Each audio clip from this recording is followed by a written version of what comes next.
So after a great morning and a good lunch, we are going to hear from two additional speakers about childhood obesity prevention strategies and about prevention strategies in daycare settings.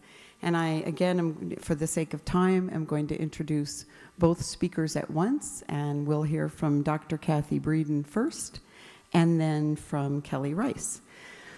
So Dr. Cathy Breeden has a lot of initials after her name: Ph.D., R.D., C.S.P., FADA. But many people know her simply as Aunt Cathy. She lives in Moorhead, Minnesota, and works in Fargo, North Dakota. She's a board-certified nutrition specialist in pediatrics at Sanford Medical Center, which serves North Dakota, North Central Minnesota, and parts of South Dakota. She received her doctorate in nutrition from the University of Minnesota and holds masters in both nutrition and psychology. She teaches at various universities and presents annually at conferences like this all over the country. She is known for being an inspiring and motivating speaker. She works with parents, medical professionals, and children of all ages and stages to move them along toward health through excellent food and beverage choices and supplementation when needed. Then we will hear from one of our own, Kelly Rice, an alumna of the Missoula City County Health Department, who for the last week has been a professor of physical activity and health at Eastern Oregon University in La Grande. She received her master's from the University of Oklahoma and Ph.D. from Oregon State University in physical activity and public health. She began her professional experience here in Missoula at the health department, working in tobacco control and active living. Her research involves examining the link between physical activity and obesity in children. And this is a mouthful: the association between physical activity and nutrition-related policies and practices on health behaviors in preschool children in family child care homes. She has developed interventions that are feasible and sustainable. And because of her experience as an obesity prevention practitioner and her research experience, she gives us and she'll give to us a unique perspective on promotion of activity by children. So first, Aunt Cathy.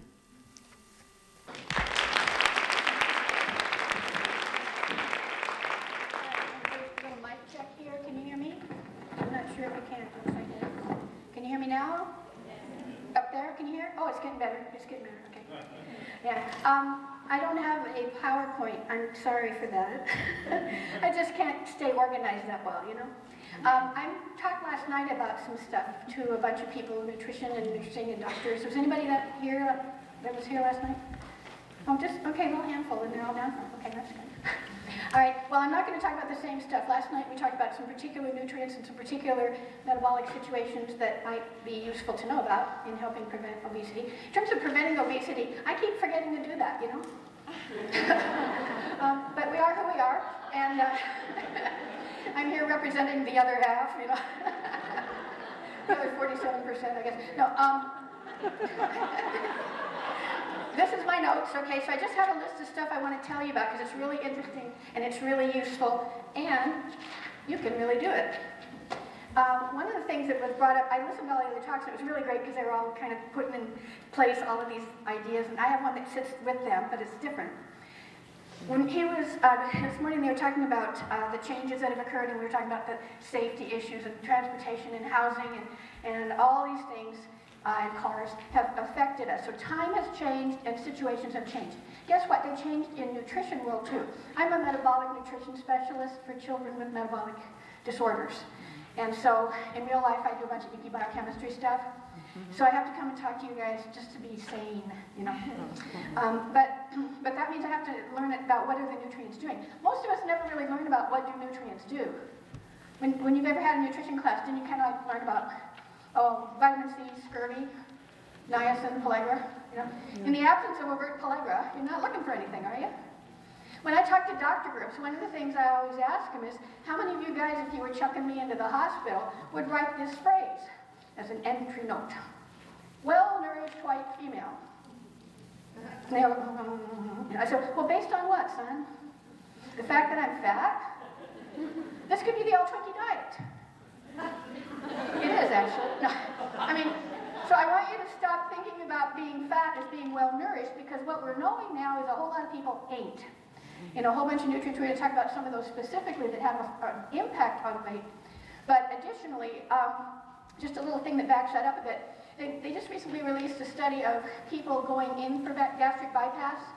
Now, we know that people who've had bariatric surgery are at risk of malnutrition, malabsorption, down the way, big problems, including copper deficiency. Whoever thought about that, but it causes neurologic damage? You've got to keep an eye on these folks because they've changed how they absorb things. But we always figured their malnutrition, which was so documented, was because, well, they had gastric bypass. Somebody did a study of people who were just on the list to go for gastric bypass. And they did intake studies, and they looked at labs, they did a bunch of stuff. And guess what? All those fat people, and I can say fat because I am one, it's like you could say different racial group if you are that one, right? I can talk about Irish people till I turn blue, it's okay. Anyway, but what happens is all of those people who were battling obesity big time, enough to consider surgical intervention, they were all really poorly nourished in terms of a whole bunch of nutrients. They had lots of calories sitting there. Now, that was one of the things that Gracie was talking about, is that the foods that we have kind of moved to are not as nutrient dense. And nutrient density is probably the biggest thing I want you to take away from this, because I think it underlies a whole lot of observations we make about eating patterns and stuff. But just one thing I want to start with is thinking about a couple different nutrients. Have you thought a lot about iodine lately? No? Okay. Some of you may have if I've been over here yelling at you last year about that. Yeah, okay. But iodine deficiency is now rearing its ugly head in the northern tier. That would be you. Okay? That would be us. In the northern tier, it used to be called the goiter belt. That's a throat enlargement, because your thyroid in your throat is trying to make the hormone thyroxine, which runs your whole basal metabolic rate. That could matter, right? But it needs iodine to make thyroxine. Now, your thyroid doesn't know what the problem is. It just says, I'm not making enough thyroxine. I must not be big enough. So it enlarges. Okay. Now, so the goiter itself is a marker of problems. It isn't like goiterness is evil. It's just common up here. My mom told me, we were from Seattle, my mom said that all of her school teachers, high school teachers, all had some kind of enlarged goitery thing.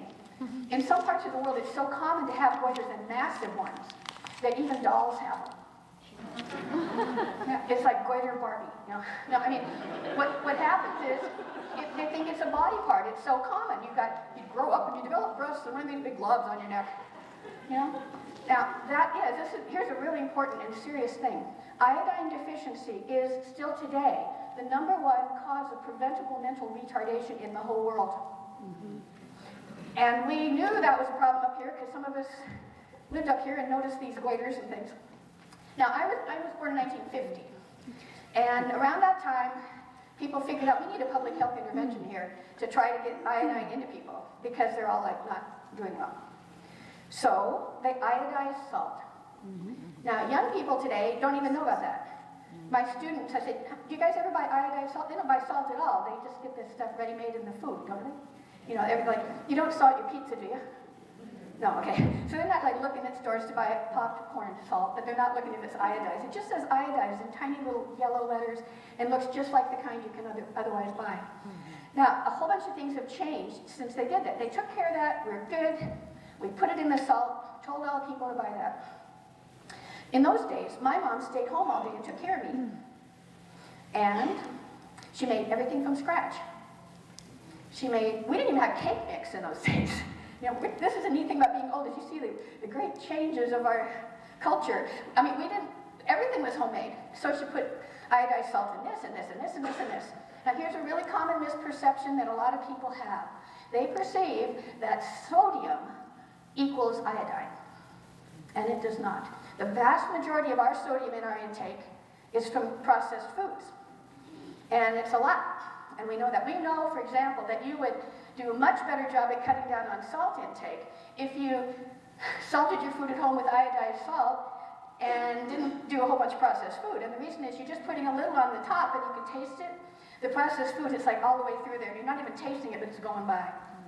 So what we have are situations where we said, okay, use iodized salt.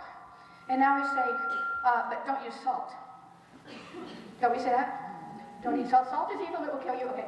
We know that, but what we also don't know is that there's no iodine in the processed food salt. So people say, oh, well, I get plenty of salt. Fine. It ain't iodized.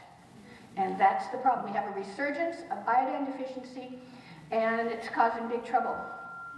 Just as an example, one of my friends is a young lady who is an endocrinologist, and she called me just hysterical because she was pregnant, and her doctor found that she had a goiter. And she said, I'm an endocrinologist, how did I miss this? Well, it's because we're not looking for it. It's out of our radar. But we have a bunch of things in the way of this. Now consider, one of the things I talked about this morning was how nice it is to eat locally grown food. You don't have all the fumes across America. The food is closer and fresher. You've got local economy being supported. Well, iodine is weird in the sense that it's only in plants if it's in the soil.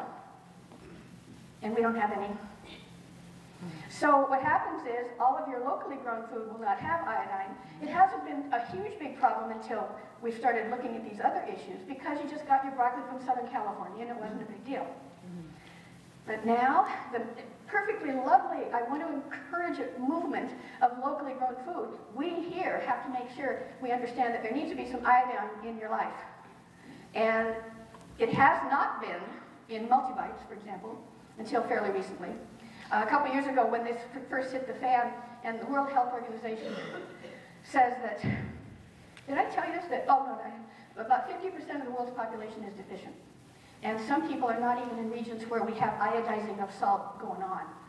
They just jacked up the amount they're adding because they found out it wasn't enough for women. It was enough for guys, not enough for women. Why is that? Guys eat more food. I mean, collectively, not more than all of us.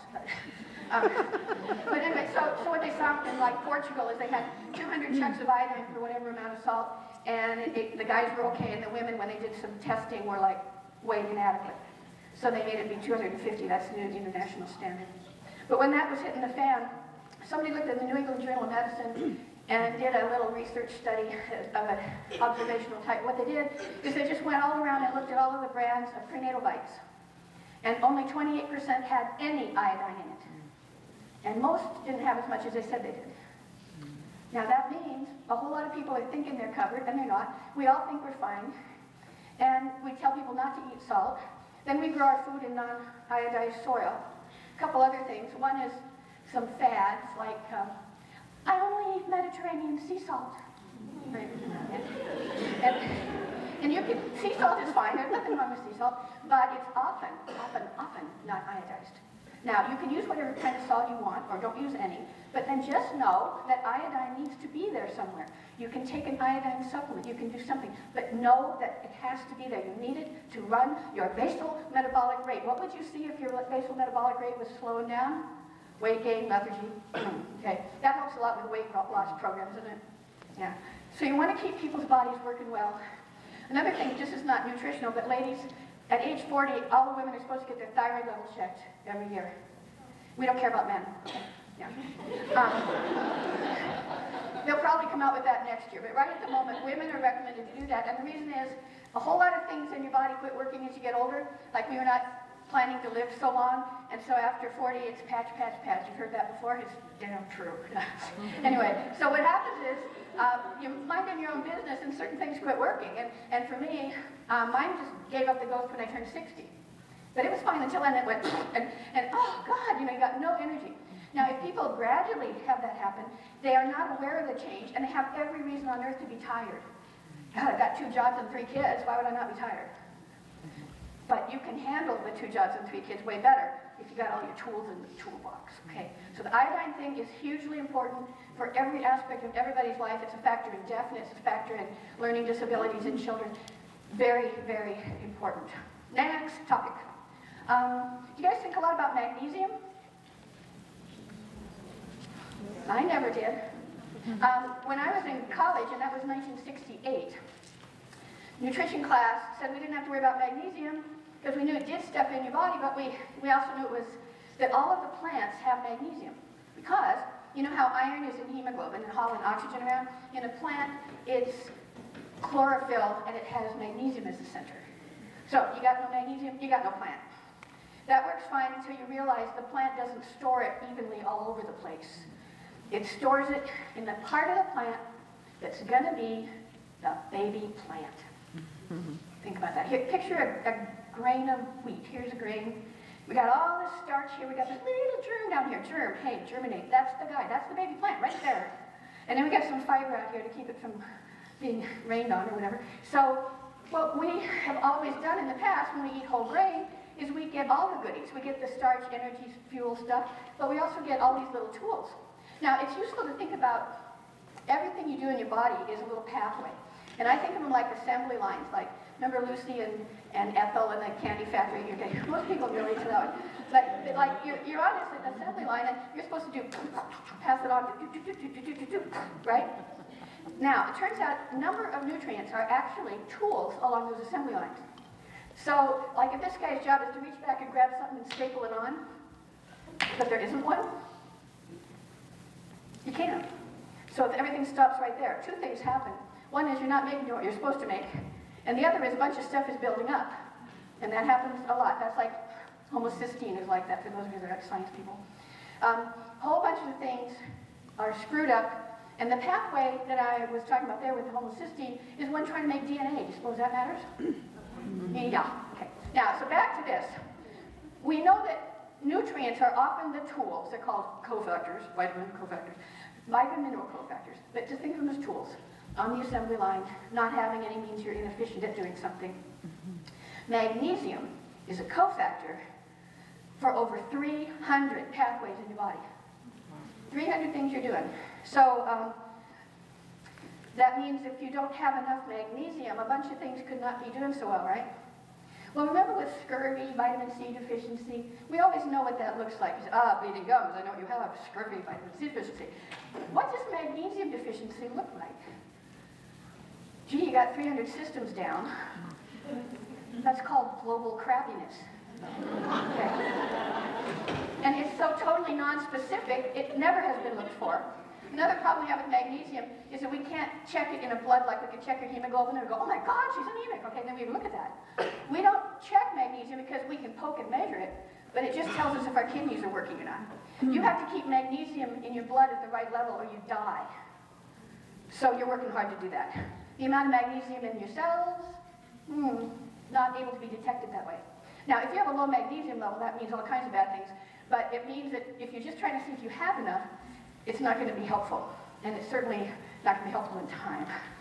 So we can't poke people and measure it. We can't recognize the symptoms, but it's in every plant, so for gosh sakes, who could be low?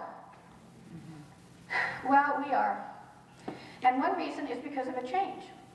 When I was in college, that was about the time they had introduced enriched grains. Now, enriched grains means this. It means I have this germ, and I chopped off this part, or I have this grain, and I chopped off the germ, and I put it in a jar and sold it to somebody for a lot of money or something. And I took this starch, and I made all the Wonder Bread out of that. Now, if you have enriched flour, it means exactly this. I took off the germ, I took out a lot of stuff, and I added back 4 things. B1, B2, B3, and iron. Turns out, we didn't even know that that was like the home of magnesium, and we just got rid of it. Why'd they get rid of it? Well, there's some oils in there, and they can get rancid quicker. So that was done to preserve shelf life. And I think it was Gracie was talking this morning about people, packaging thing is a bigger issue than anything. Or maybe I don't remember who it was. Somebody said that, it was great. Anyway, so this is one of those. And what happened is we didn't know we were doing any damage by that. We just thought that we were going to make food more available. So what happened is, We threw out a bunch of stuff. We threw out magnesium. We threw out chromium. Now, both of those have big roles in metabolism. But magnesium, for example, every nerve firing in your body requires magnesium. That's why you get like leg cramps and stuff if you don't have magnesium. You also have, pregnancy is hugely dependent on adequate magnesium to do things right. But in our talk today, there's like a bunch of junk. You can imagine there's 300 systems. But what I want to talk about today are some roles of magnesium in weight and type 2 diabetes. Now, it turns out type 2 diabetes is pretty easy to figure out the role for magnesium there. And the reason is, in a pathway, it's the TCA cycle for Medicare, but in a pathway where you're trying to make energy out of fuel, magnesium has to be there in this one spot. So you're going, oh God, I need some fuel. Okay, so you eat something, it comes down here, chop, chop, chop, and then you don't have any magnesium. So you can't go any further. Now, then this is going to build up, and your body says, well, what am I going to do with this stuff? Well, I don't know. Do this. Send it to her liver, turn it into fat, and stick it on her butt. Now, that's kind of the poster child for the problem of inadequate micronutrients, screwing up your ability to burn fuel appropriately, and for your muscles to work right, and all of these things. So that's one thing. Now, the diabetes piece, we always see that weight and diabetes are often said together, but you know, they aren't really causing each other. They're just both happening together, and there's a bunch, it's really complicated. But consider, have you ever known a fat person who doesn't have diabetes?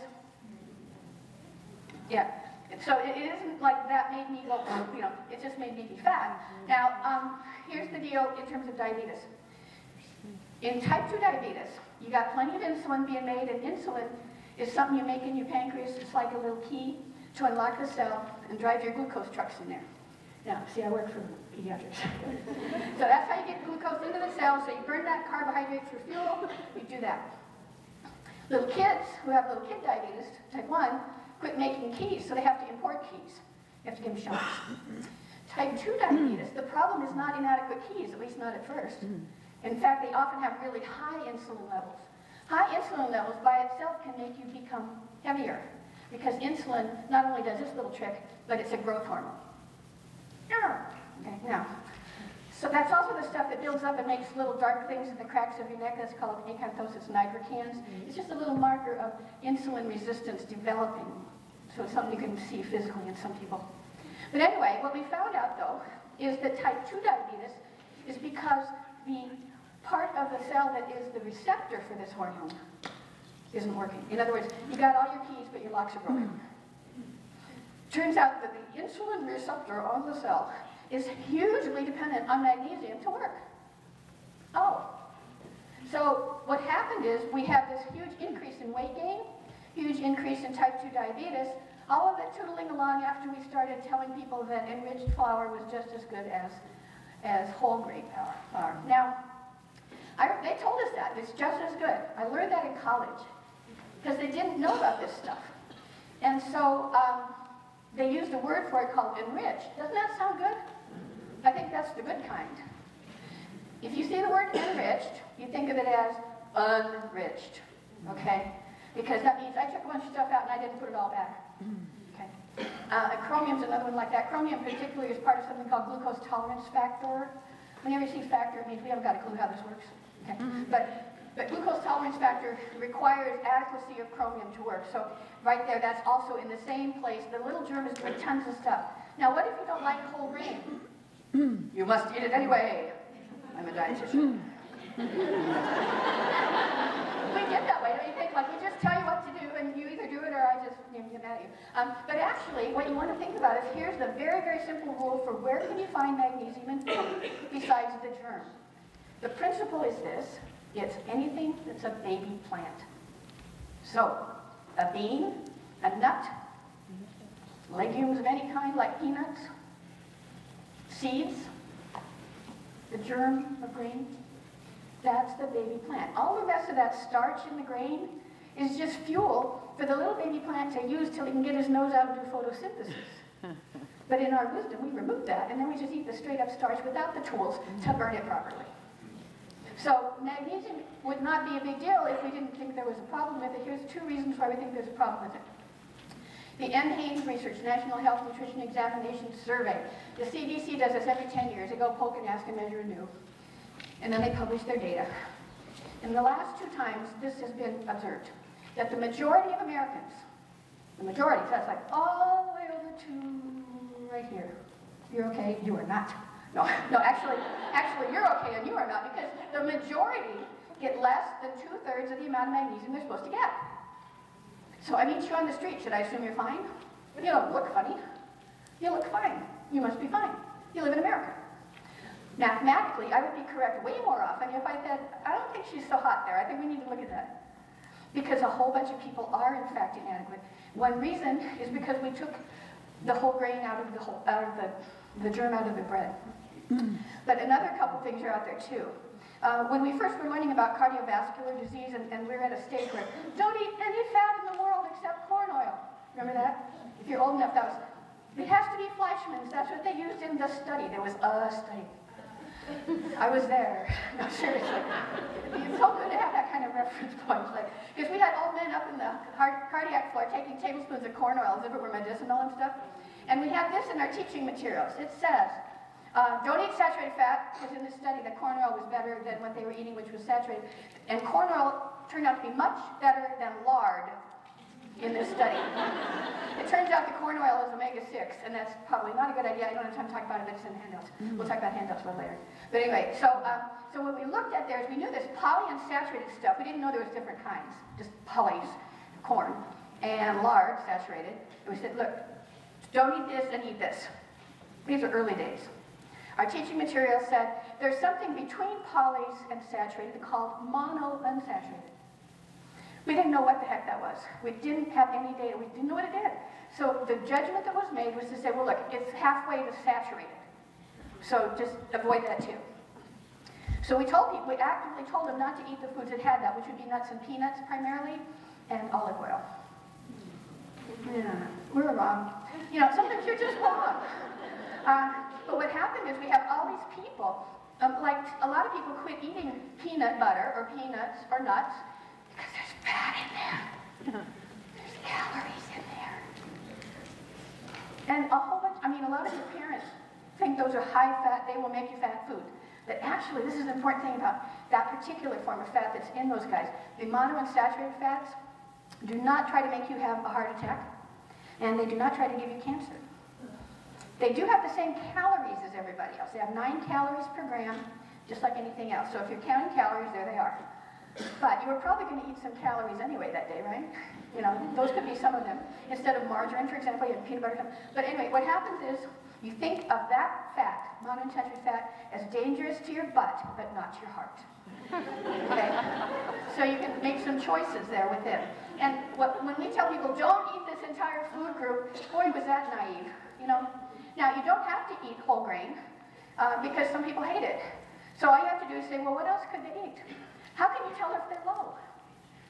Is your doctor going to ask you that? No, they don't have time for one thing, but they also don't know what has it. You know more about what has it than they do, because it's not been in our radar. It's not been an issue until fairly recently. But you can find out very easily. You just say to a person, hey, do you like nuts and peanuts and stuff? Do you eat those? Oh, yeah, I love those. Okay, good, you're good. And you say, oh, I hate those. And they say, oh, well, do you eat dry beans and peas? Do you like chili beans and baked beans? And you say, oh, no, they make me fart.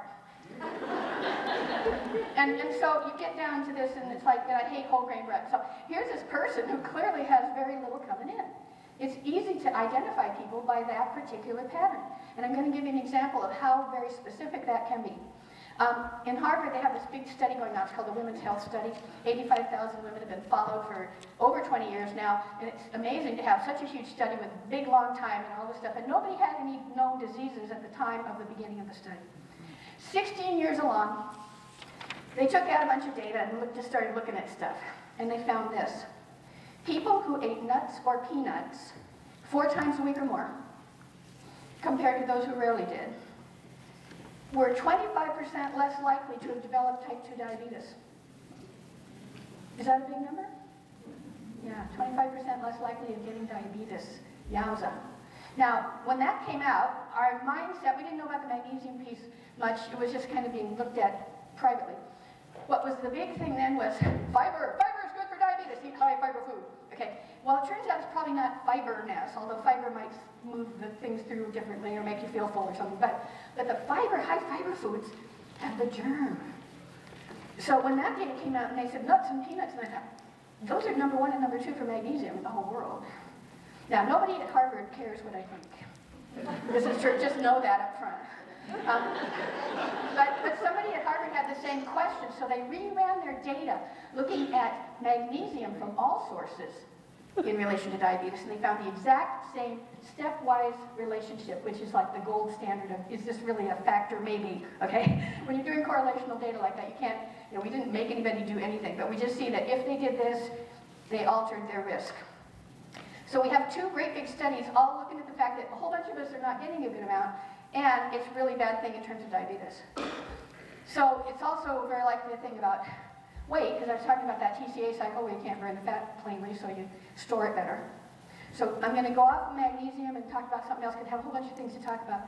But is there anything about that you need to ask me? Oh, by the way, I talk really fast, because I only have 45 minutes. I usually do a whole day, but I talk really fast anyway, and nobody can take notes as fast as I talk. There are very, very thorough handouts available, and they're going to be sending something to everybody here about how to get them, and there's a million of them. The one that you want to read for sure is called Top 5. Top 5 recommendations, a whole bunch of stuff I'm talking about, including magnesium, including a bunch of things I won't have time to talk about, and they're all really easy to make a difference. How do you make people get some magnesium in their diet? Well, you say, Grandma, could you put some peanut butter on your toast here? It can be foods they like. But what if they don't? Well, multivite with minerals is going to have 25%, 10 to 25% of the RDA for magnesium. It's not all in there because they expect you're going to eat some food. Be too big. So if you're just a nickel shy, that might be enough to just bump you over.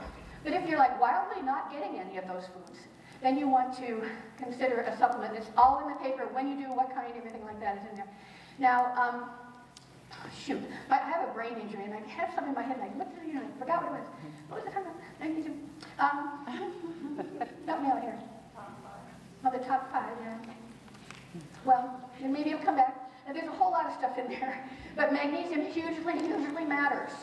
Leg cramps, pregnancy issues, lots of stuff. Assuring adequacy, be really, really smart. Oh, I know what it was. The food guide pyramid. The first one that came out, you should eat 6 to 11 servings from the bread and cereal group. There was no mention about whole grain. So everybody's like, okay, Twinkies, pancakes, and they're eating food that has no whole grain in it, but we didn't tell them about that. That corresponds very nicely also with our increased risk of diabetes and weight gain. One of the reasons that they came out with the second pyramid was to make a little note in there that says, at least 50% should be from whole grains. But I keep talking to people about this and finding out they don't know why that's true. We need to tell them what there's stuff in there you really need. And if you don't like whole grain, don't just not eat it. And get real if you don't like it, you're not going to eat it. Okay, so you just don't not eat it. Just get something else that has it. And all those nuts and peanuts and all of those things have that for you. And just so you know, any beans and peas are like that. Seeds are like that. And you know the answer then. If I said, do sunflower seeds have magnesium? Yeah, it's a plant, baby plant. I mean, so nice little rule. I teach little kids about that. Let's find the baby plants, I mean, it's easy, but people are not aware of it. You have this knowledge, share it, okay? Did you have a question? Huh? Brown rice. Brown rice, yeah, okay. It's not the color. If it's whole grain rice is what the picture would be, yeah. Okay, so I'm going to talk about something else. Which one was it I was going to talk about? Iodine, I talked about magnesium, and nutrient density really is what we're talking about here. Chunks of stuff per calorie. Do you have the tools you need for the amount of calories you're eating? Nutrient density is huge, and what she was talking about this morning is they've added all this stuff and all of this corn syrup or whatever. You're getting all of this starch, and if they haven't bothered to add the magnesium and all the other stuff back, you don't have the tools to run that show. So that looks like a big contributor to people's troubles with metabolism. Let's see. Oh, let's talk about whole milk. Whole milk, really fast. When the American Academy of Pediatrics recommended that babies be formula-fed or breastfed for the first year, and from the year 1 to 2, they should have whole milk. Why was that? That was 1974. At that time, there was no WIC program. And skim milk was cheaper than whole milk. And poor mommies would buy skim milk for their baby instead of whole milk because they couldn't afford it. And then Dr. Foreman, who's like the god of infant nutrition down in Iowa, did all this research, and he found out that little babies mobilize their fat stores in order to grow. Kids have a priority. If they're only going to do one thing, they just do their brain. So you have a kid with a normal head size and they're short and skinny. If they have a little more calories, they have a normal head size and they're normal height and they're skinny. You're never going to have a kid who says, gosh, I can't decide what to do with this calorie here. Should I do my brain or my butt? Okay. So if you see a little kid with like rolls of fat on his legs, you know, if he wants some calories for his brain, he's got them, because it's calories you need for your brain. It's not any particular substance. It's not milk fat. Okay. Think about this. Do breastfed babies get cow's milk fat? No. Do formula-fed babies? No. They take that out and put veggie oil in there. But suddenly at age 1, you need milk fat. Now, I want to tell you that that situation has changed a bit. In those days, we had scrawny little babies who were all malnourished and nobody had any money. WIC was brand new. And they said, okay, at least give them whole milk, because at least they'll get 20 cal per ounce. At least they'll get some calories. Now, that's what that was based on. It's still sitting there. Even though we now have little pork chop kids sitting on your desk with a 3-roller. And you ask the mommy what he eats, and she said, oh, he loves cheese whiz and french fries and wieners. And I'm supposed to say to her, well, he needs whole milk till he's 2. He needs it for his brain. That's what everybody will tell me. That, well, I'm concerned because he needs that for his brain. I'm not very comfortable going to skim milk with this child. He's got fat coming up the wazoo. And not only that, the form of fat in cow's milk has no essential fatty acid in it at all. It's just butter. So you want to think about this. Whole milk, skim milk, 2%. Skim milk, an 8-ounce glass of skim milk, there's your milk, okay? Here's an 8-ounce glass of 2%. It's the milk with a pat of butter in it. Whole milk is the milk with 2 pats of butter. Seriously, that's the only difference. All the nutrients are the same. People think that skim doesn't have the nutrients or something. No, all the good stuff's in there. You're just talking about the calories. Now, an interesting thing is if the calories are larded up like that, I mean, would you say, oh, here's your peaches, let me put some pats of butter in there? I mean, think about that. That's what we're doing. But when you do that, our model is that babies have a good sense of their caloric requirements, and we let them kind of be in charge of that. But if you give them a bunch of lard, are they going to want to eat anything else? No. Because they have a thermostat for calories, don't they? So it actually gets in the way of them learning to try and eat other foods. So anyway, there's a whole big paper on that. It's called Choosing Appropriate Milks and Formulas. There's 4 different pieces. One of them is about whole milk and that sort of thing. So that's not the official recommendation of anything, because the officials have not moved on this since 1974. But we can use our brain, if we know the facts, that no child is going to fail to do his brain because he doesn't have whole milk, right? You can build it from wieners. Anyway, all right, so I want to tell you a little story about liking foods. Little kids are often very sensitive to bitter. And so that's probably a survival thing, so they don't like eat stuff that's poisonous or whatever. But in the meantime, it makes it very hard to introduce them to foods that are a little bit bitter. And it turns out that some of the substances in foods like done green vegetables, for example, are quite bitter. And half of the population of adults can taste something really bitter in there, and the other half doesn't taste that. But most little babies do taste that. Now, they outgrow that usually if they're in this group of people. But when you're trying to get little kids to taste something, a lot of them are still very sensitive to bitter, and they don't like that food. Even if you say, it's a tree, it's not broccoli, you know. Now, I'm one of the people that can't handle that bitterness. And so, I love broccoli if there's enough hollandaise involved, you know.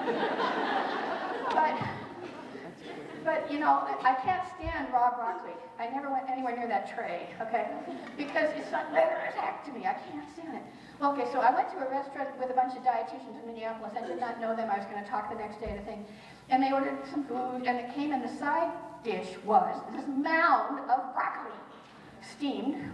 And I thought, oh, God, I've got to eat this. They're dietitians. So I started choking it down, and you know what? It was really good. And I went and talked to the chef. I said, I need to know why that was so good. And he said, well, right before he serves it, he has a little pot of water on the stove that's warm, and it has a little bit of honey drizzled in it. And he drizzles that just a tiny bit over the broccoli. Now, that means when it touches your tongue, the sweet cuts that like that. Well, it's not going to give them a sweet tooth. Babies come with sweet tooth, by the way. Mom's milk is sweet. That's on purpose. They want the baby to like it. Okay? So sometimes people are such purists, they say, well, I don't think you should be giving children honey. They should just learn to eat it plain. Do you know any children personally? I mean, really? But the other question about that is, in terms of nutrient density, broccoli is God's gift, okay? Full of nutrients, big bunches of nutrients, phytochemicals that protect you from all kinds of horrible things. Wonderful food, hardly any calories.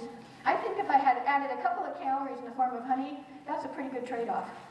So try not to say you can't make it taste good. Now, I'll give you an example of another thing. I had a little niece, and there was a thing in the paper. She's in the 3rd grade. A thing in the paper, one of the things I wrote in my face was on there, and it said, Aunt Cathy's Guide to blah, blah, blah. And she says, are you everybody's Aunt Cathy? Yes, I am. And so she wanted me to come to her school and talk to her class. Now, I don't talk to children that much except to say nice things to them. I don't really talk to them or know how to do that.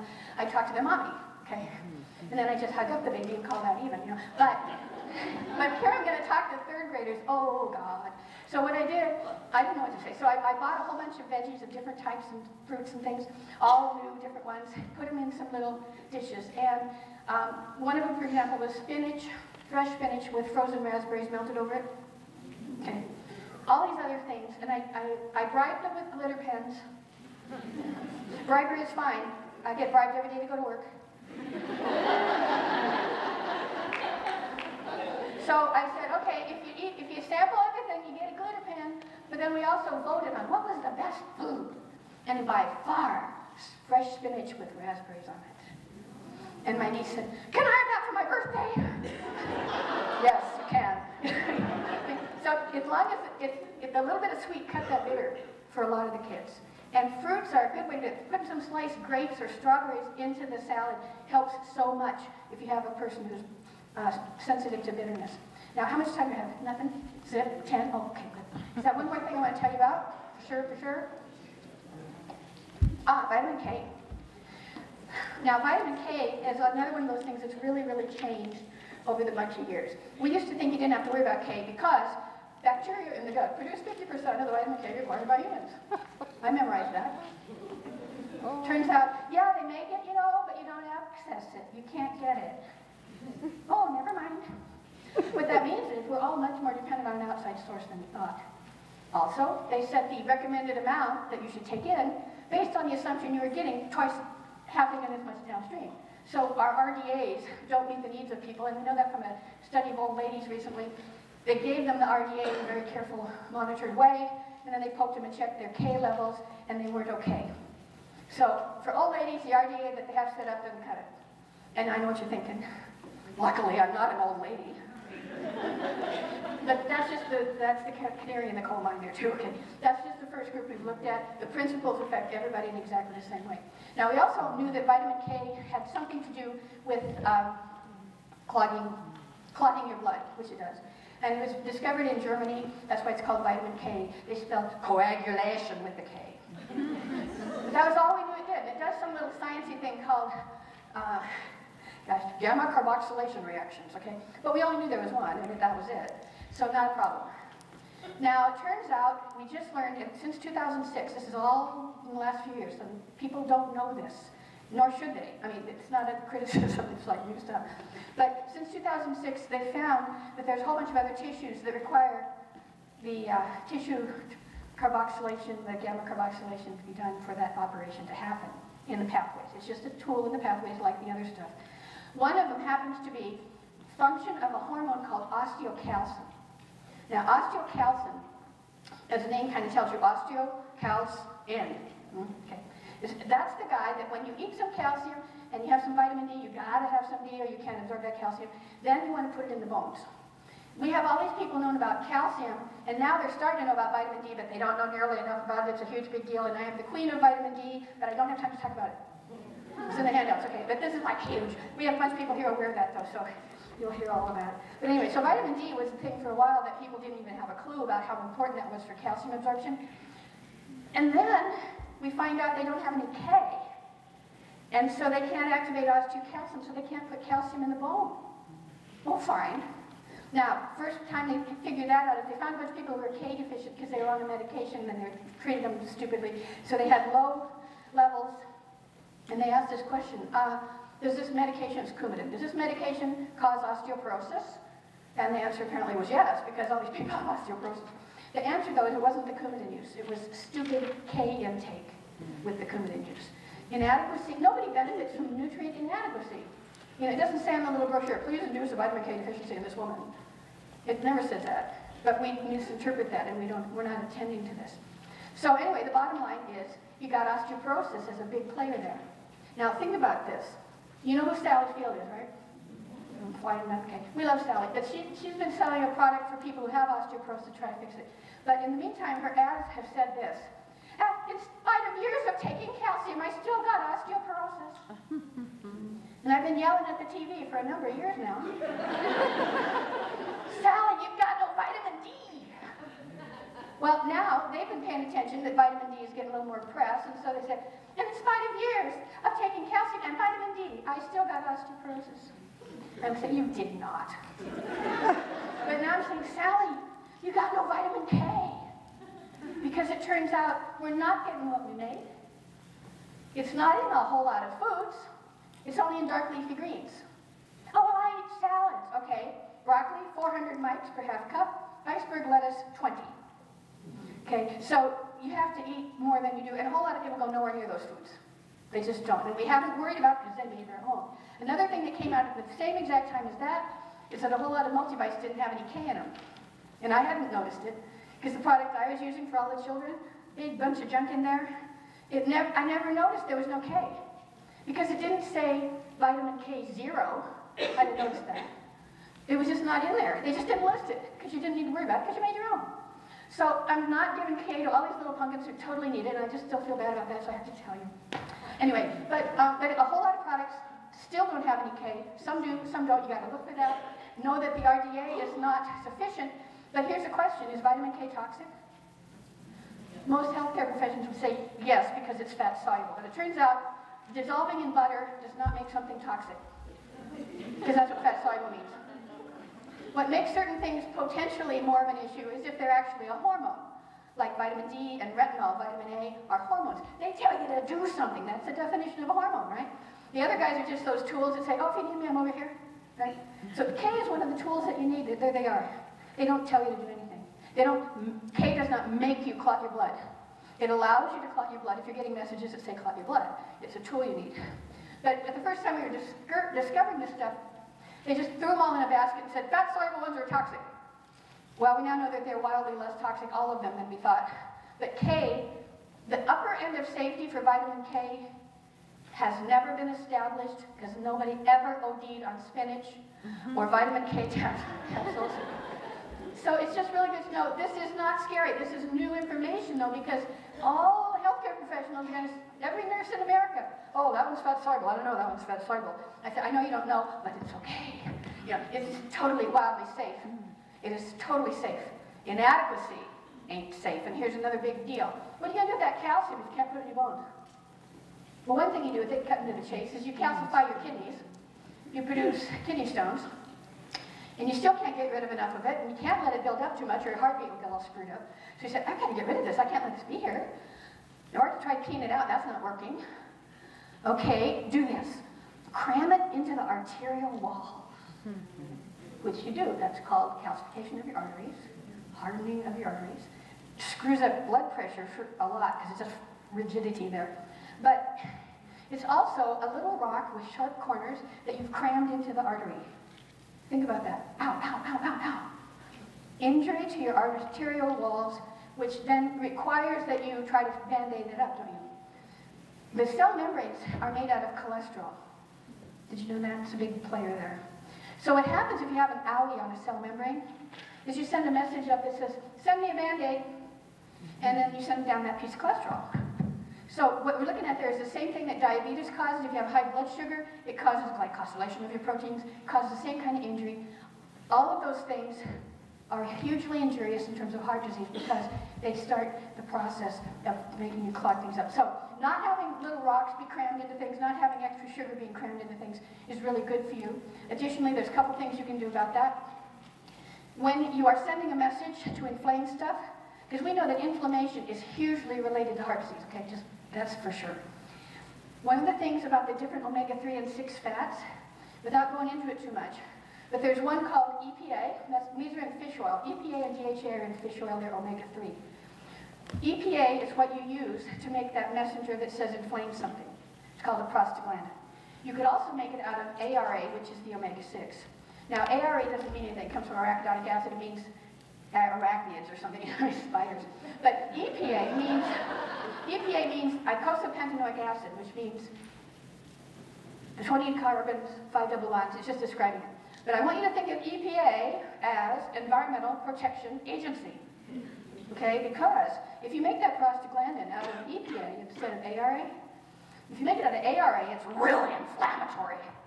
But you make the exact same molecule out of EPA, and it's like, okay, now you can dial back how inflamed you get.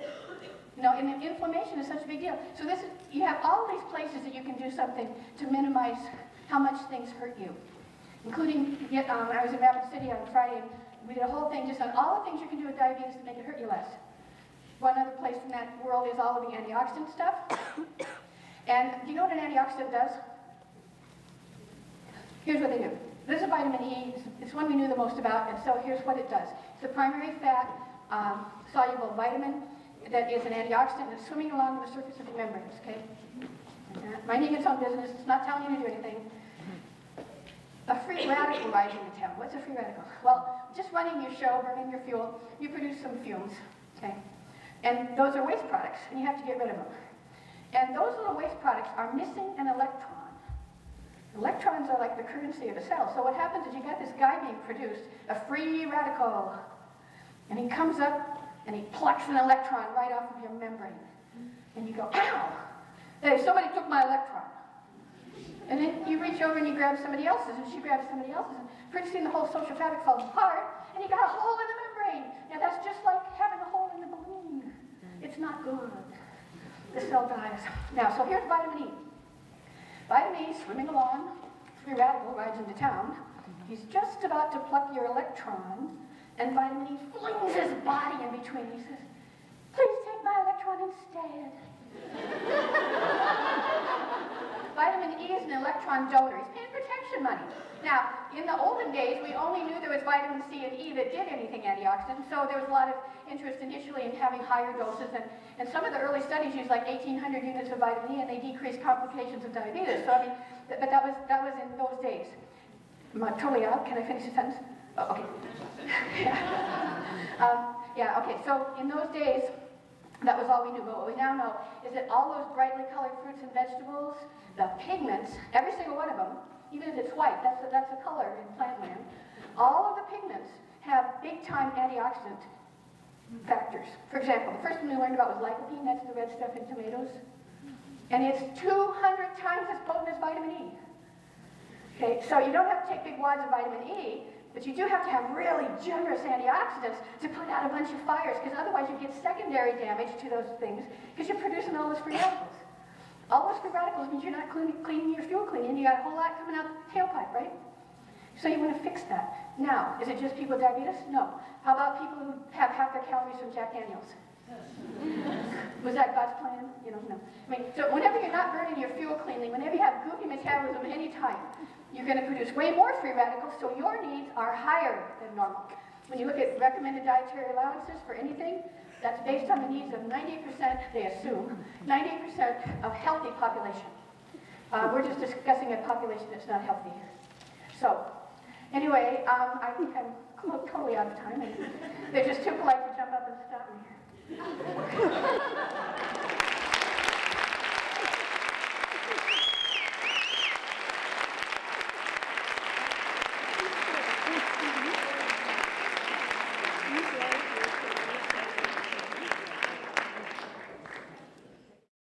All right, you guys, welcome. It's been a long day. You guys are doing amazing, bearing with us. Thank you very much. I think a good way to always start out a talk when you're talking about obesity is something like this. This is how I felt when I was writing my dissertation. I said, all I do is sit and write about how you shouldn't sit for hours and hours and hours all day long. So, but today, I wanted to talk to you guys about physical activity and nutrition, policies and procedures in family childcare homes and in childcare centers. And we'll talk about the definition between those two and what that means and what that looks like. But again, reason why I want to go into this is because we're talking about a population of 2 to 5-year-olds. Now, when we think about childhood obesity, it may not be the first thing that you usually think of as 2 to 5-year-olds, but the trend is there. In the past 3 decades, it's more than doubled in the obesity rates, up to over 10%. 10.2% of children between the ages of 2 and 5 are obese, and 21.4% of children between the ages of 2 and 5 are either overweight or obese. So it's increasing even in this lower age group. And now that's a problem, and we know that because we're here, right? Everyone's here because they know that childhood obesity is a big issue. And even in 2 to 5-year-olds, we're seeing, hyperlipidemia, insulin resistance, psychological problems, pulmonary disorders. It goes on and on and on. I said it wrong. Yeah, hypertension, sorry. And we're also seeing that 2 to 5-year-olds that are obese are 5 times more likely to become an obese adult. So it's a problem.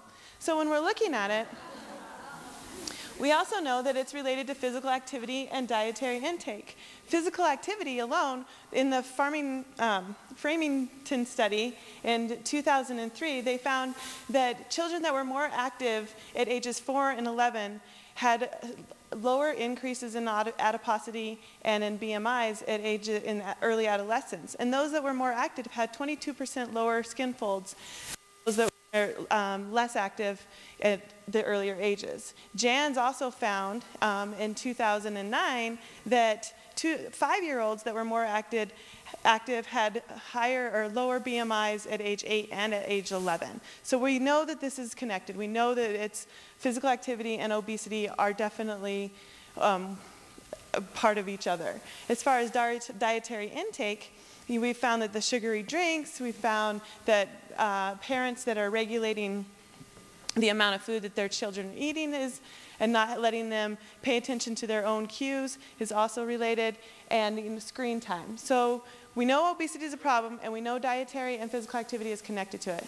Now, another part of this issue is that we're finding that these kids are not active. Right now, it looks to be about anywhere between 4% to 12% of their day is spent in activity.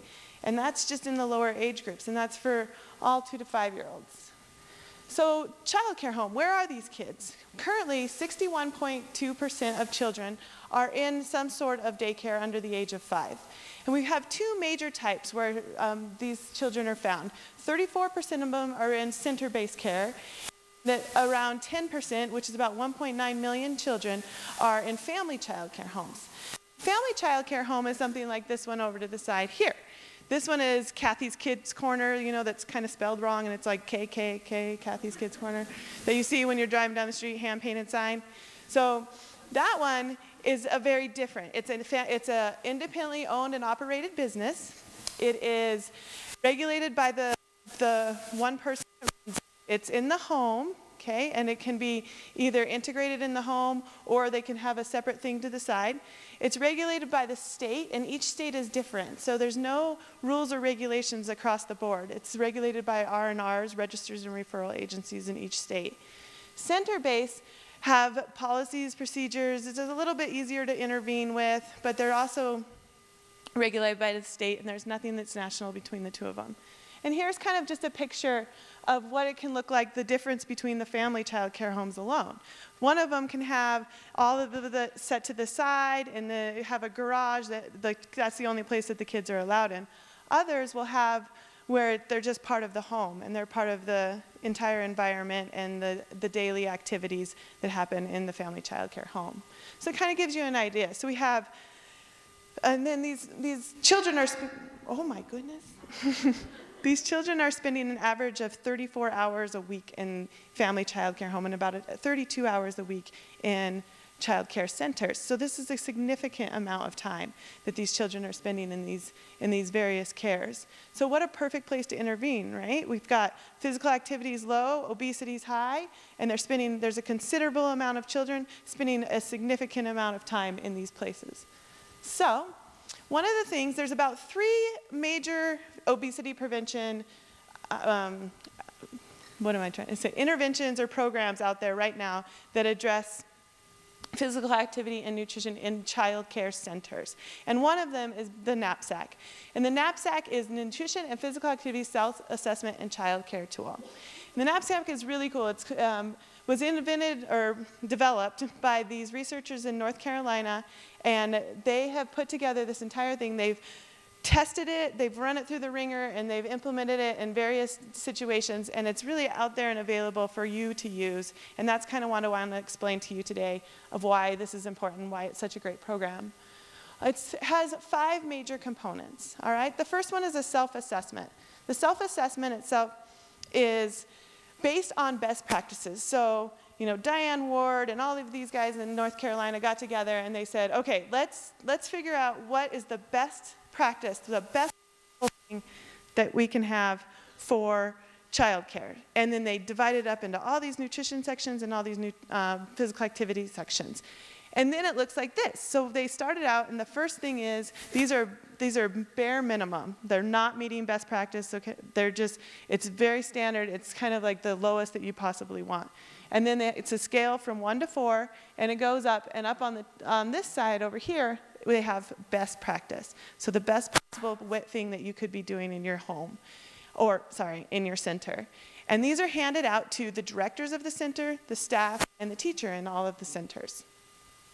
So that's step 1. Step 2 is action planning and goal setting. So now they've identified where they are. Okay, so you know, we're doing really good about fruit, like offering fruits and vegetables 3 to 5 times a day, but we also have the TV on most or all of the day. So that's our action step for physical activity. And they're asked to pick 3 action steps. 3 for physical activity, 3 for nutrition, and then additional areas if they would like to work on them. So it's great. You're not going into a program saying, all right, I've got, you know, nutrition night, and it's coming up, and it's going to be awesome, and we're all going to come. Okay, so they got to pick. Well, do they want to do nutrition night? Is that something that that would work? So it has ownership to it, which is really great for the child care providers. Then there's workshops delivered. So they pick out what they want. They pick out what areas that they would like to address and what they think that they need to work on. And then these programs were taught to the directors through a training and a workshop.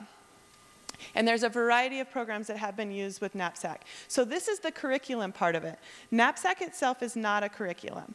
It is just a guidance and a tool and a method and a process. Okay, so this is the curriculum part.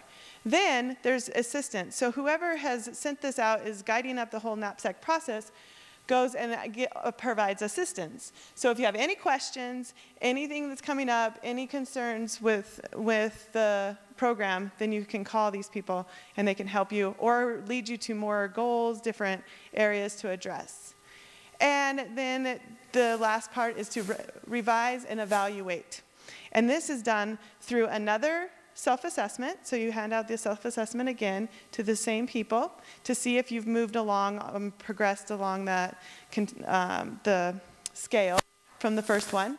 And then this one is an EPAO. This is an Environmental Policy Observation Assessment. And this is where someone goes in and sits in the center for an entire day and looks at everything that they've done, said, okay, they've done this, they haven't done this, they've reached this. So what I want you guys to do, and especially how many of you guys are child care providers or daycare providers or teachers?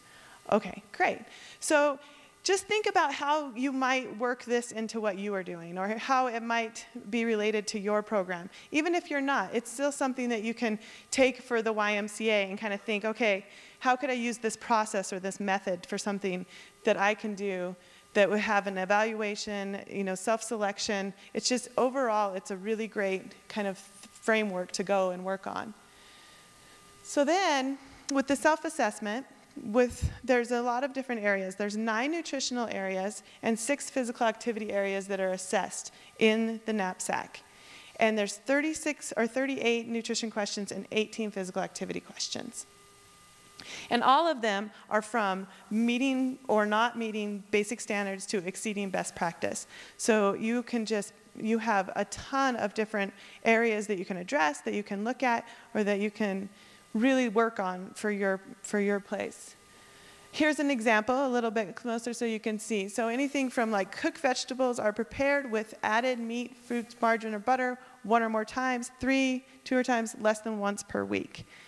And so that's how you kind of work with that and address those issues. Whoopsie. All right, so key nutritional areas.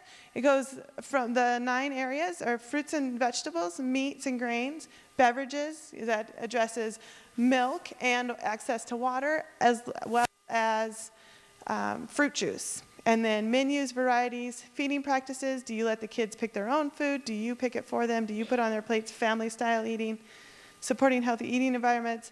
What do the snacks and meals look like? And nutrition education and policies.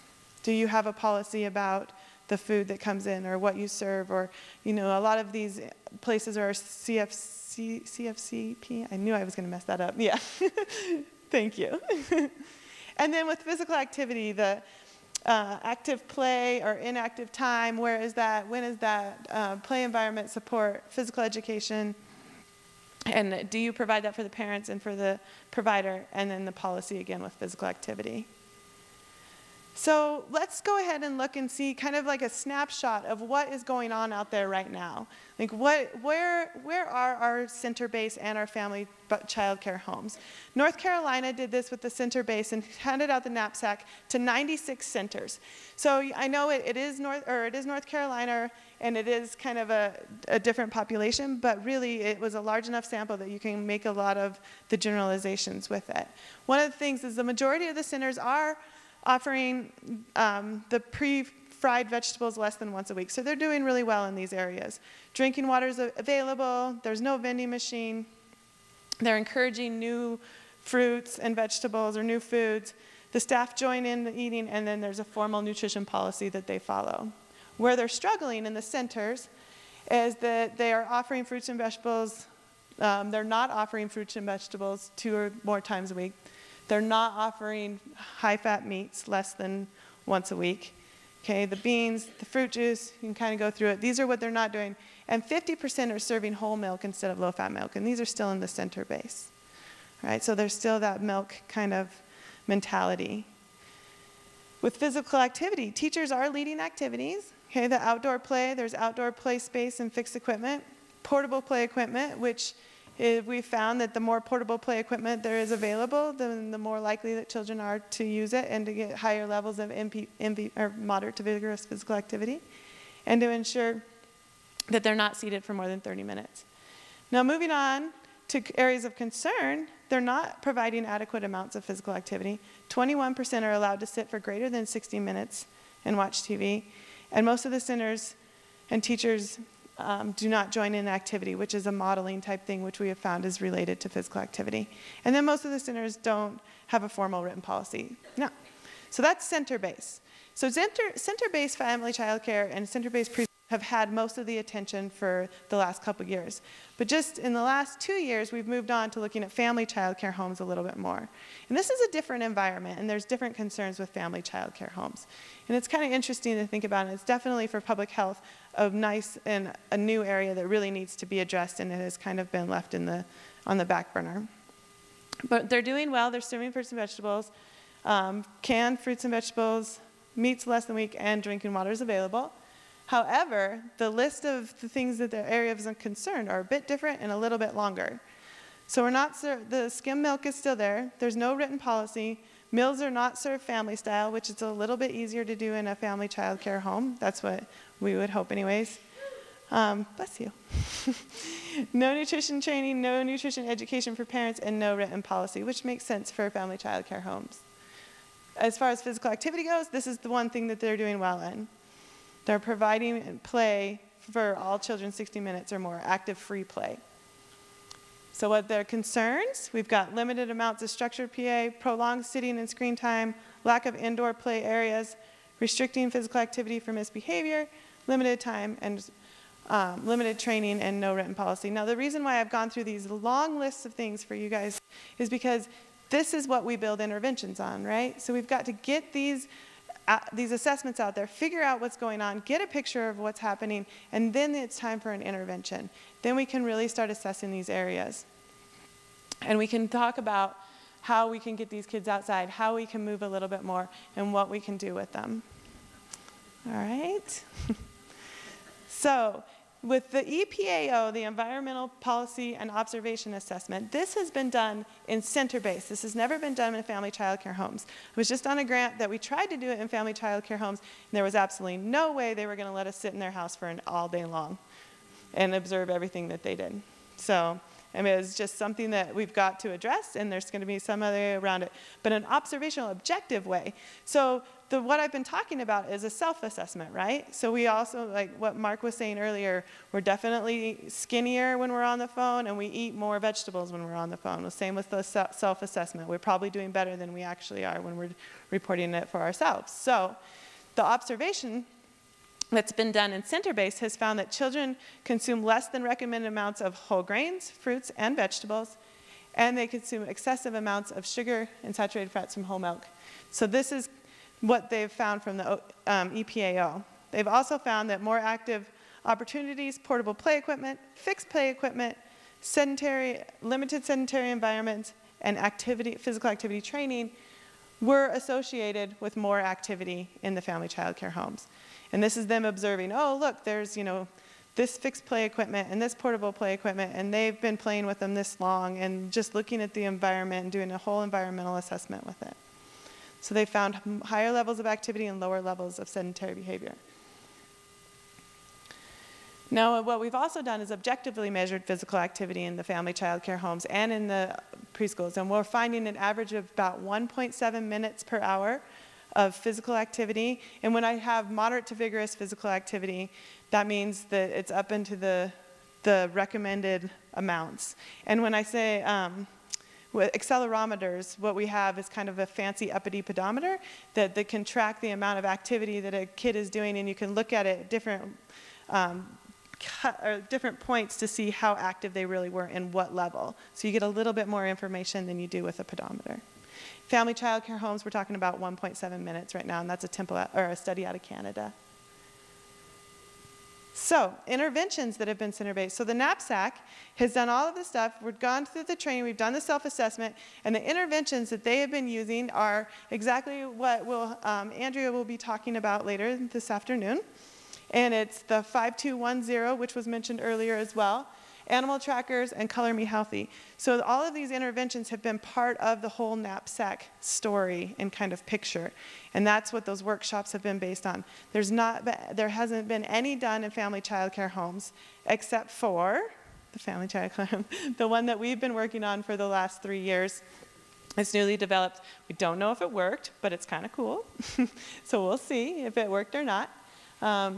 But basically, what we found with family child care homes, when we asked them, well, you guys have unique barriers. You have something else that's different than what center-based. So what is it, and what do you want from us? So when asking why they have barriers to prevent or to have physical activity, that Trost and his colleagues did 4 focus groups with 32 providers and found that they've got about 4 major areas that they're having issues with.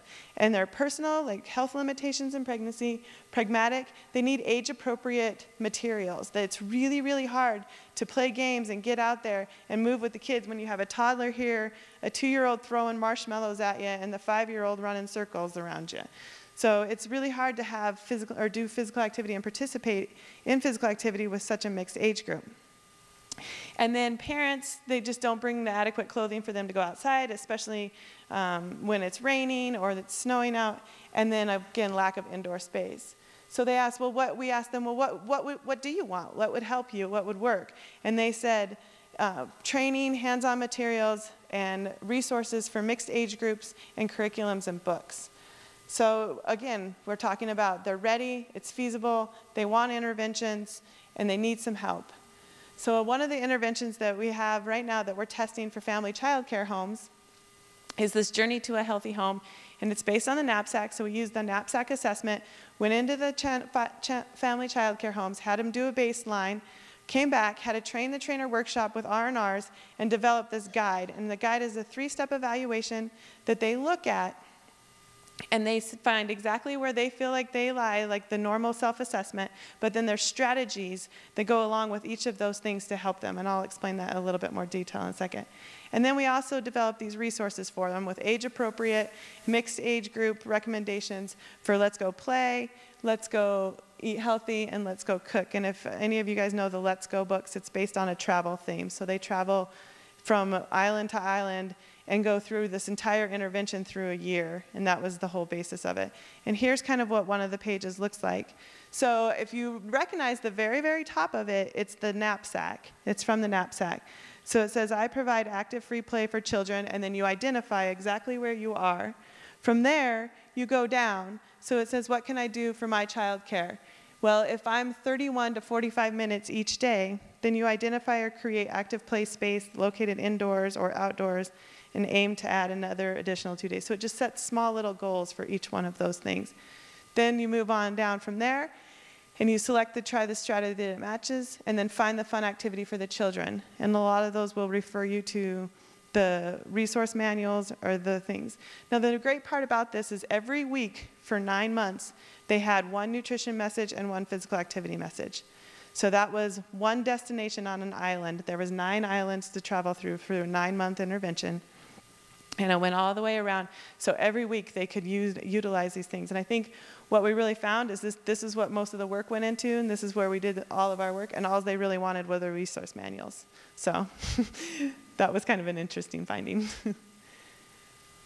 So what does this mean for you? What are you supposed to do with all of this information, or how does this affect you?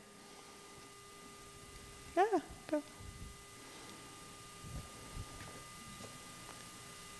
It doesn't want to. I guess it doesn't affect you. All right. So with the knapsack, the one great thing about it is that it is available free online. You can use it. You can do a complete training with it. You can access it. You can get all of the materials, you can manipulate it, you can change it, and you can use it in your community and with your children or your resources. You can use it for a large-scale intervention. You can use it for yourself in your own home or for whatever you need to do. But there's all these resources and all these things are available online that you can really assess your own situation or your environment situation and really implement something that is addressed to that specific population. It's a great tool for addressing continuing and quality improvement in the environment for physical activity and nutrition.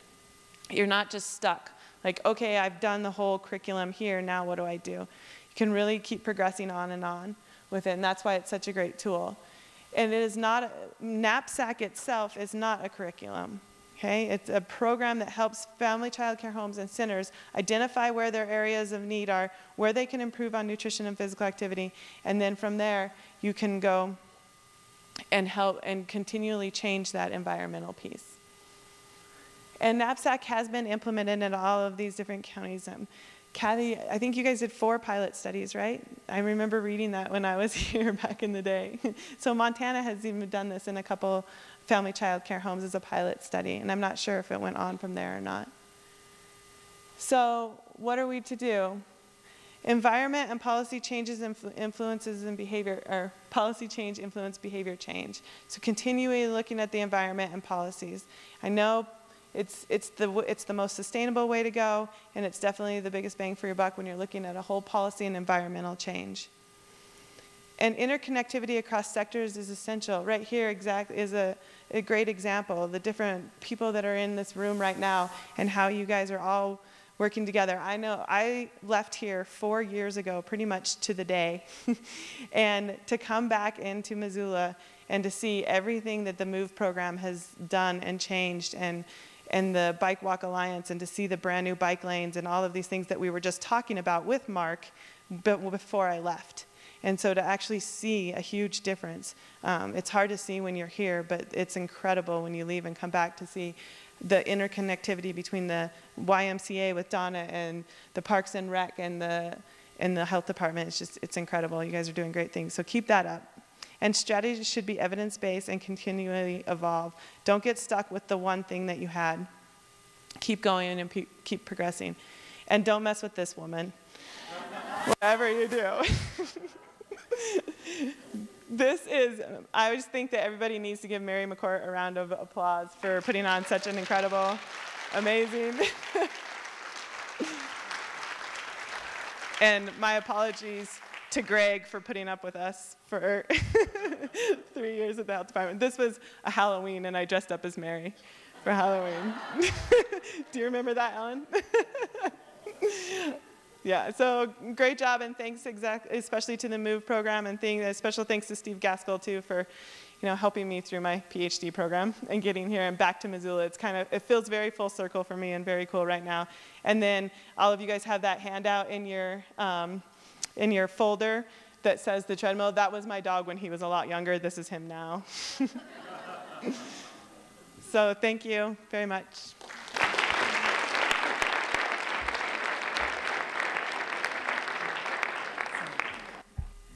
So thank you very much. That was great. We have a few minutes before we go into our discussion groups, and both Kelly and Cathy have said they would take questions. So who's got one or two? Yes, Steve. I have a question for Kelly. The guidelines for children are 60 minutes of physical activity a day, and yet what we see in second and third grade are the average kids are doing 180 minutes, and the lowest physical activity kids are doing 50, 60 minutes. Are there guidelines for 2 to 5-year-olds? How much should be done? Yeah,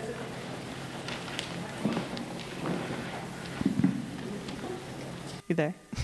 All right, that's a great question, Steve. And Steve just asked if there's guidelines for 2 to 5-year-olds, or under 5 actually, well, 2 to 5-year-olds, and once they start moving.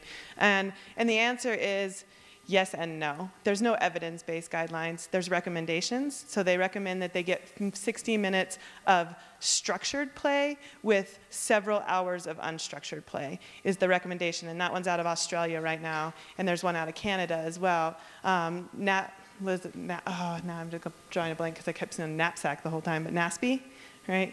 NASP has 60 minutes as well, but there really is no evidence for those recommendations. So basically, I mean, we want them to move. They need to move, and that's the general thing. So if they're sitting for 85% of their day in these family child care homes or not being active enough, it's a bit concerning, yeah.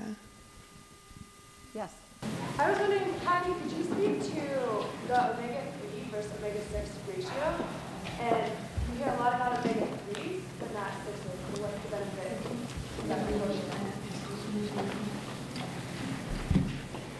Okay, you asked for it. Omega-3 and 6 stuff sounds very, very confusing, don't you think? Like, it's very scientific. Actually, all that means is when you have a piece of fat, it's just a bunch of carbons in a row, like a little necklace of beads. And one end is a hook and one's the eye, just like on a necklace. Now, if I wanted to talk about some string of beads to some other scientist, I'd have to say, well, starting on this end, I'm going to go in 1, 2, 3 beads, and then I'm going to go and put a little ornament there. But which end was that? Well, I'm going to call this the A end, and I'm going to call this the Z end. And if I start from here and I go 1, 2, 3, that's a Z3 fat. But people would understand it if we said that.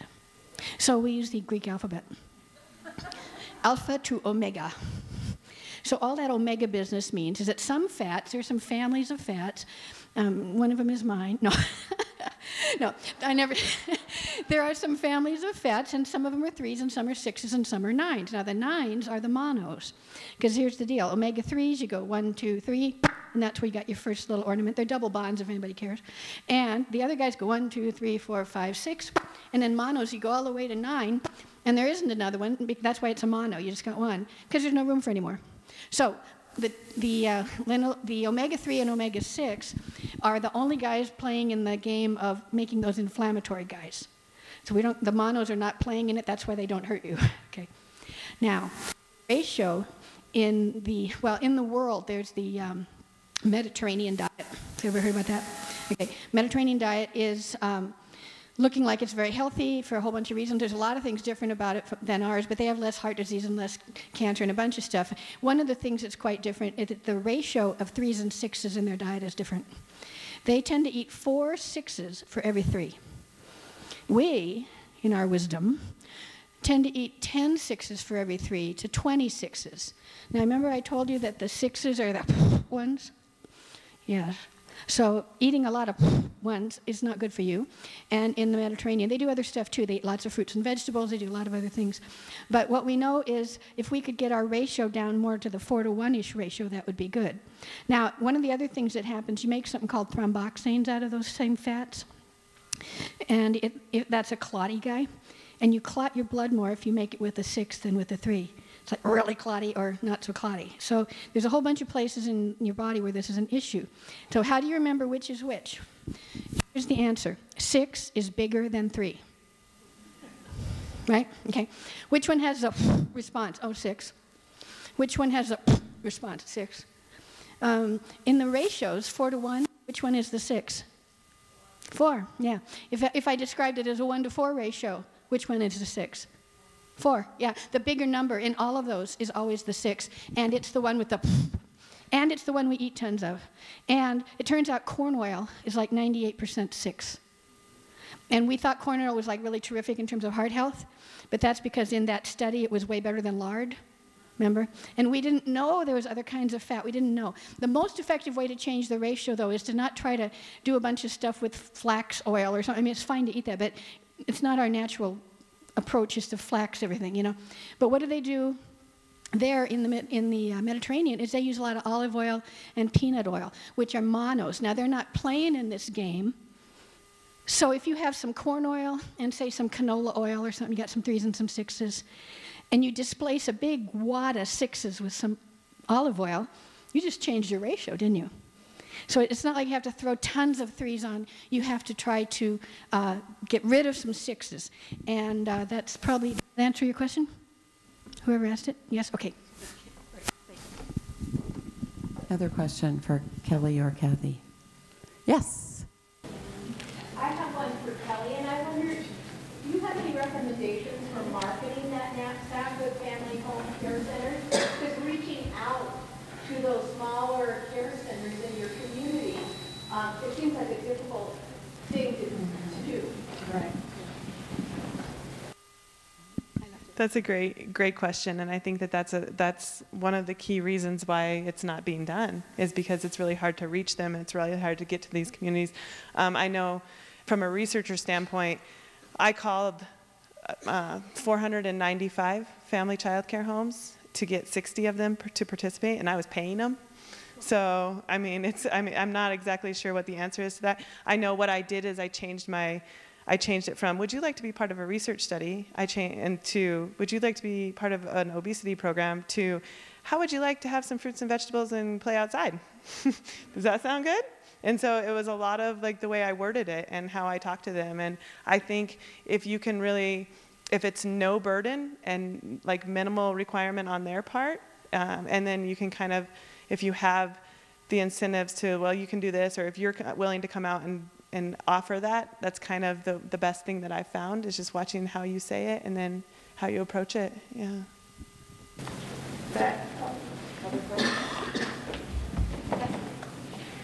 Could I ask you, Cathy, again, just to just give us a brief summary on the whole milk thing? Brief? Or you could go longer with it, but I guess we get caught up in, you know, what the WIC regulations are, what CACFP regulations are, versus what we know would be best for kids.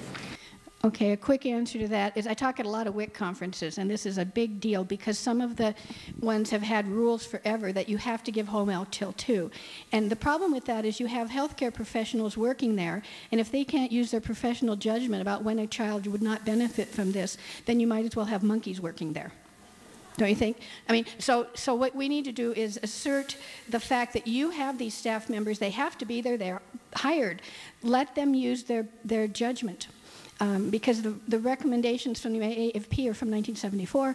They have not changed. The science is wildly different now, and the world is different. I mean, we don't have starving little babies getting skim milk anymore. We just put them on the WIC program, all right? Great answer. One more question? Yes?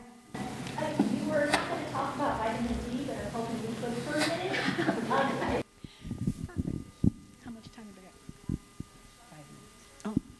Okay, here's a bunch of vitamin D stuff. You ready?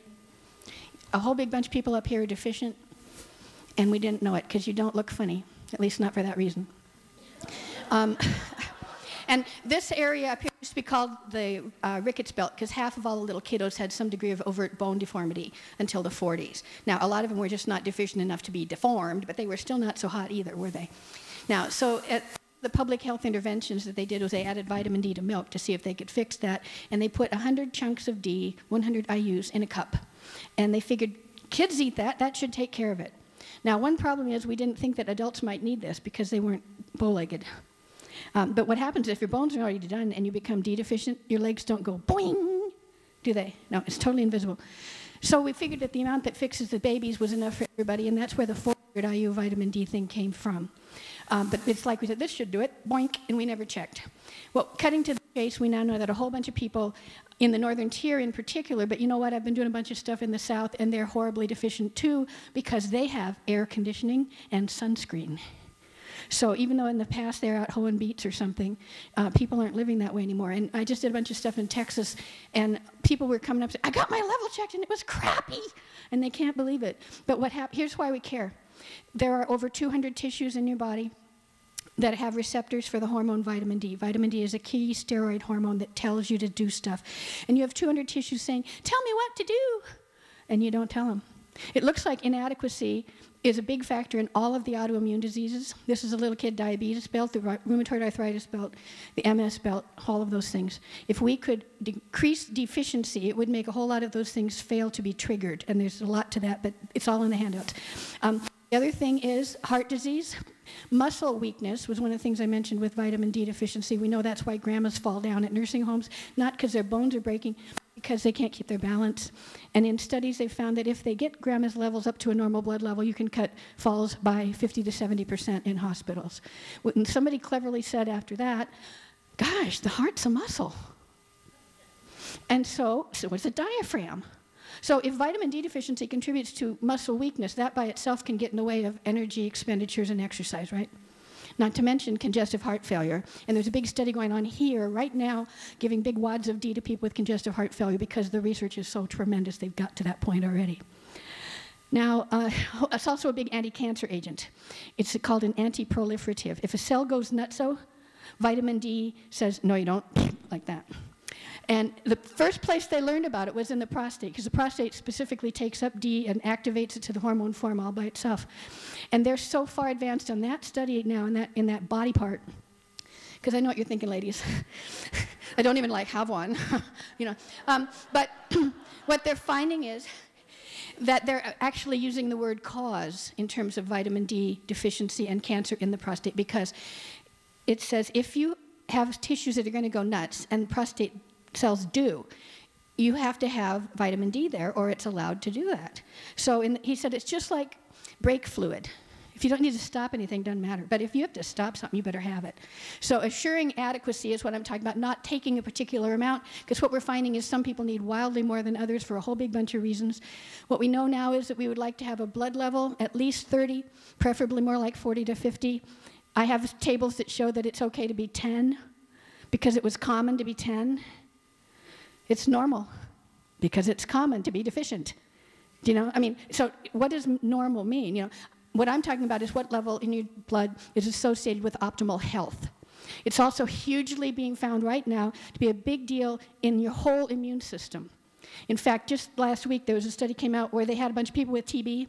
Now you know that TB is now way worse than it was, and it's all over the place, and we thought we got rid of it, and it's back. They took a bunch of people with TB. They gave these guys a fake pill and these guys a really big whopper D level. And these guys recovered in half the time. Now, they all got their antibiotics, but these guys, their body was able to play along with that a bit. That's probably it, right? Great, thank you.